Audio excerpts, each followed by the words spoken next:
best stay back, sir. Are you deaf?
so much alcohol, he could keep this district afloat for quite some time.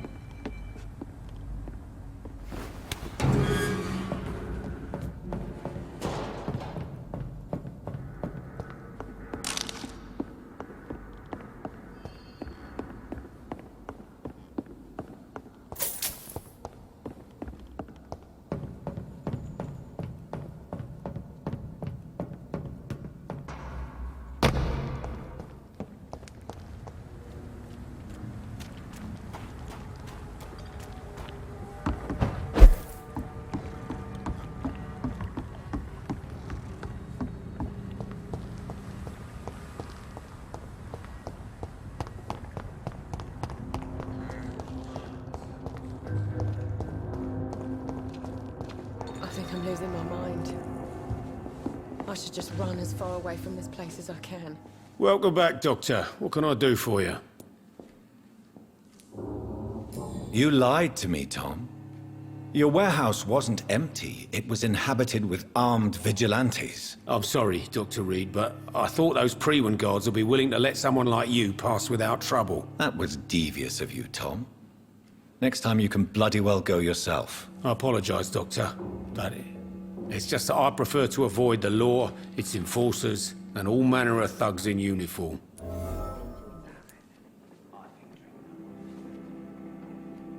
Here is your booze. I hope it will appease your customers. Just try not to kill anyone with this poison of yours. Believe me, Doctor, most of my customers are less agreeable when sober.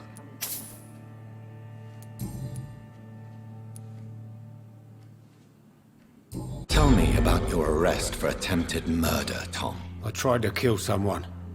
I got arrested. I paid my debt and I have nothing to hide. So you mean your customers know about your sordid past? Yeah, why do you think this is the last pub open? I have nothing to hide and I don't judge. That's a relief for many round here. Do you think prison changed you? Made you a better man? Oh, I don't know about that. All I brought back is bad memories, scars, and an ugly tattoo of a blue turtle. But do you feel cleansed of your sins? All I know is that I'm at peace. I did what I did, but I wouldn't do it again. Does that make me a better man? I don't know. You attempted murder. Give me some details. I was given an order to kill. I was an obedient gang member at the time, a proud wet boot boy. Why did you join the gang? Because I finally felt useful. Do you have any idea what it means to feel respected when the rest of the world shits on you? So you were ordered to kill someone. What happened then? I don't know if you can possibly understand, but I couldn't kill him. I just stood there pointing my gun. Someone saw me. I gave up. Why couldn't you shoot? My target was eating in that fancy restaurant with mirrors and music. He was eating, drinking, laughing. He was having such a good time. I hated him for his bottomless appetite and easy life of easy pickings. And then something happened.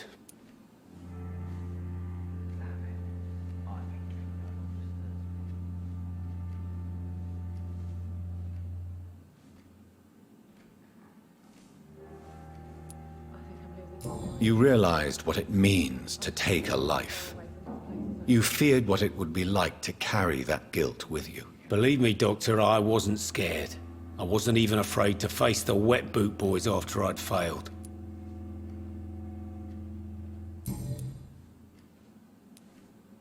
Why not leave town and start a new life after you got out of jail? I grew up in the East End. This is where my roots are. This is where I want to help others and die, eventually. Do you think the docks will always be a hive of scum and villainy? As long as poverty and fear run the show, I don't see how it would change. Misery loves company, as they say. Don't you feel threatened, staying in such a violent and criminal neighborhood? I've made peace with my violent past, Dr. Reid. I may not be a pacifist, but I'm not angry anymore.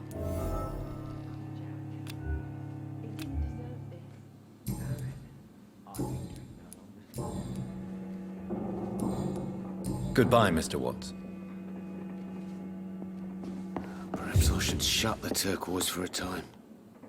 Evening, miss. Well, I never. That's a first. Customers who make that much mess rarely come back.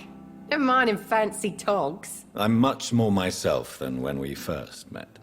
By the way, I'm Jonathan, Dr. Jonathan Reid. Welcome back to the Turquoise Turtle then, Doctor. I'm Sabrina Cavendish. How can I help you? What can you tell me about this area? People don't appreciate that line of questioning round here. You'd best be more careful with what you say, sir. You look concerned, Miss Cavendish. This is a bad borough. Most people I know are afraid. Most locals will rob you blind, or worse.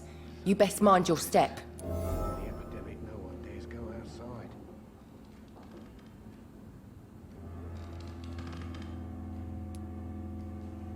If you're uncertain about your safety here, the docks might not be the right place for you. I got responsibilities. And it's not like I got the money to move anywhere else anyway. This place seems, how shall I put it, very colorful. I'm sure it has plenty of stories to tell. We get people of all sorts here. It's that rare place in the docks where you can have a drink without being murdered. At least it's not happened yet. So this bar is neutral territory then? Yeah. Tom's convinced this is something the locals need. No one ever draws a weapon here. That's one of the reasons I accepted the job. Your boss must be quite the negotiator to force such an agreement. Yeah. Tom's a great bloke. Mr. Hampton, who runs the night asylum, he's the only other man that's able to keep peace around here. Were you aware of Tom's past incarceration? That's the first thing he told me when he offered me the job. He didn't want me hearing about his past from anyone else. Did it surprise you to find out about it? Not really. I was already aware of his reputation before I met him. That's why I came to the Turtle in the first place. Most people would have run away because of that. Not me. I thought a man like him could give me stability, you know? At least to some degree. And I wasn't mistaken. Excuse my curiosity, but where exactly are you from, Miss Cavendish? Something bothering you? What, my name? Or my complexion? Believe me, I never judge someone on their place of birth or the color of their skin. If that's true, you'd be one of the few not to make fun of me. Just you, Tom, Dyson, Miss Fishburne, and of course Mr. Hampton. I'm sorry if I worried you.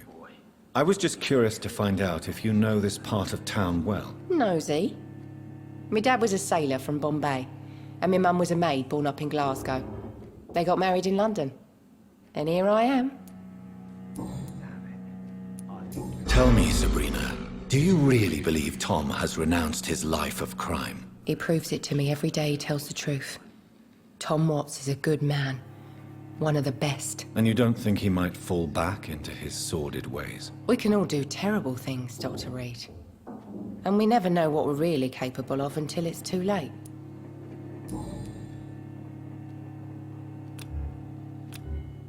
Goodbye, Miss Cavendish. It's just as likely to cause a problem as to solve one. Welcome back, Doctor. What can I do for you?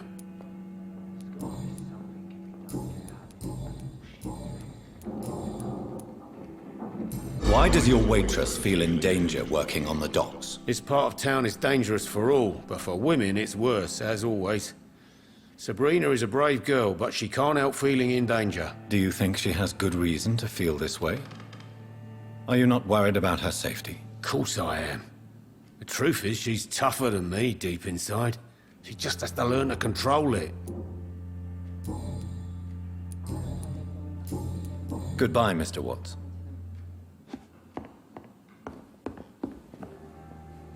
Good evening, Mr. Delaney. What? Oh, you're that doctor.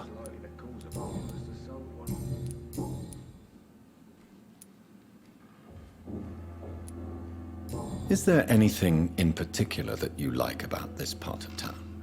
Except for the cheap drink. How dare you say... Is it true Sean Hampton saved your life? Yep. The sad saint grabbed my soggy ass and brought me back to the pier after I fell into the canal. I was a wreck back then.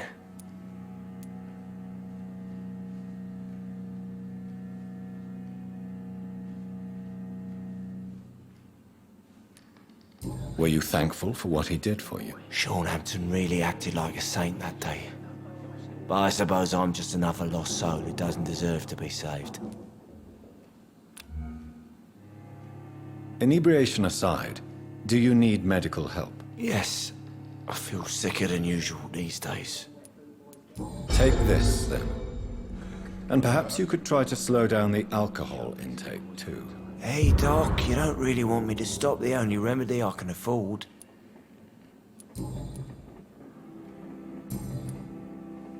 Goodbye, Mr. Delaney.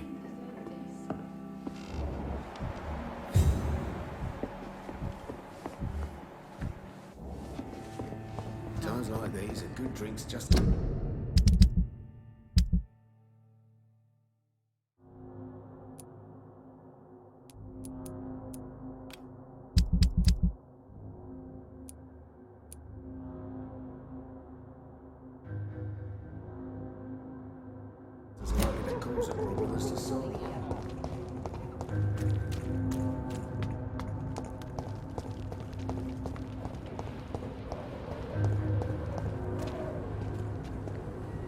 Good evening, Mr. Fishman. Yeah.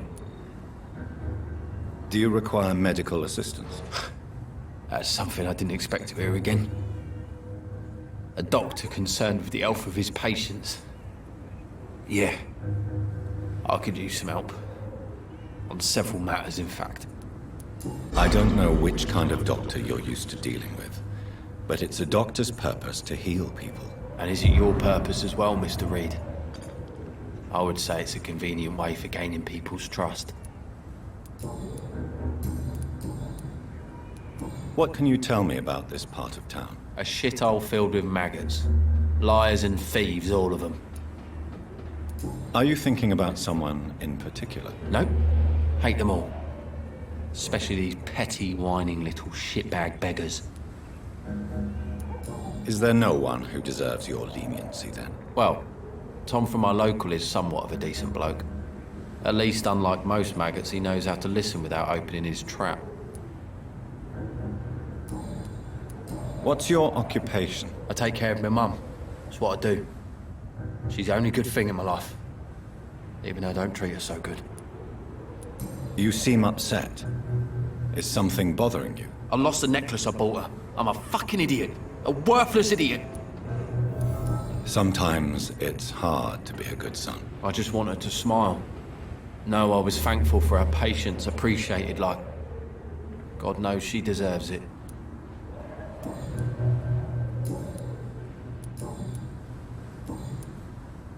Goodbye, Mr. Fishburne.